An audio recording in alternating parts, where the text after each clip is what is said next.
বন্ধুরা নমস্কার। বিষয় কিভাবে অপ্রিয় হয়ে উঠি। বন্ধুরা,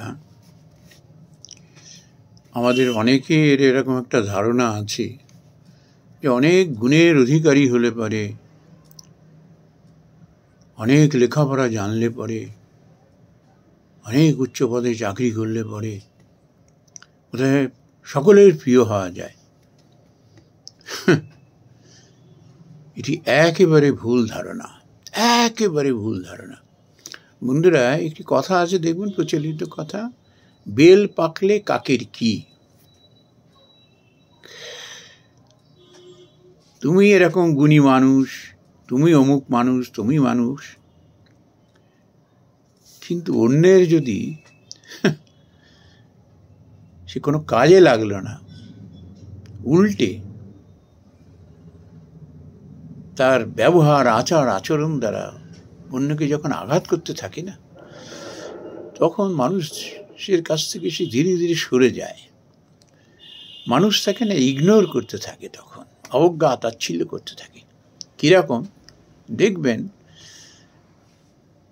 আমাদের মধ্যে একটা অহংকার এসে যায়, বিদ্যার অহংকার, অর্থের অহংকার, নাম যশের অহংকার, এগুলো এসে যায়। আর আমরা অনেক সময় হামবড়া ভাব দেখাতে থাকি, আমি বুঝি সব কিছু, আমি আলাদা, অন্য আমাকে দেখে শিখুক, অন্য আমাকে সম্মান করুক। এটি করতে গিয়ে না নিজেদের আমরা বেআব্রু করে ফেলি, নিজেদের স্বভাবটাকে আমরা অন্যকে আঘাত করতে থাকি। কেউ কেউ হয়তো প্রয়োজনে তার কাছে আসে ঠিকই, কিন্তু অনিচ্ছা সত্ত্বে আসে, বাধ্য হয়ে আসে, কিন্তু মনে মনে সেও কিন্তু ব্যথিত হয়, আঘাত পায়, তাকে ভালো লাগে না। দেখবেন খুব যত্ন করে পরমান্ন রান্না হয়েছে, এবার সেই পরমান্ন রান্না করতে গিয়ে এবার কেউ যদি চিনির বদলে যদি ভুল করে তাতে নুন মিশিয়ে ফেলে, কি হবে? দুধ নষ্ট, চাউল নষ্ট, উত্তাপ নষ্ট, পরিশ্রম নষ্ট, সব নষ্ট। দেখতে হয়তো বেশ ভালো লাগছে, কিন্তু কারোর মুখে আর রুজবে না। তেমনি ভাবে বন্ধুরা, আমার গুণ, আমার নাম, আমার যশ,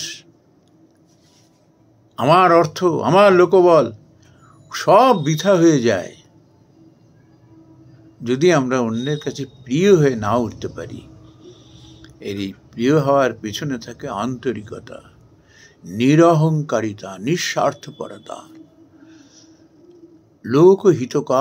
হিতকারী মনোভাব। এটি যখন না মানুষ বুঝতে পারে, তাকে বলতে হয় না আমায় সম্মান করো, আমাকে মানো, আমার কথা শোনো, লোকে তাকে বুকে আগলে রেখে দেবে।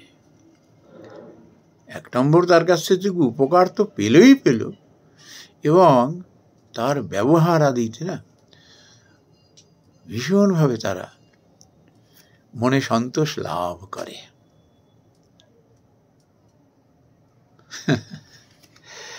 কিন্তু অহংকার এসে আমাদের সব মাটি করে দেয়, সব মাটি করে দেয়। ঔদ্ধত্য এসে যায়, হামবড়া, সমস্ত তার গুণাবলী নষ্ট করে দেয়। নমস্কার বন্ধুরা।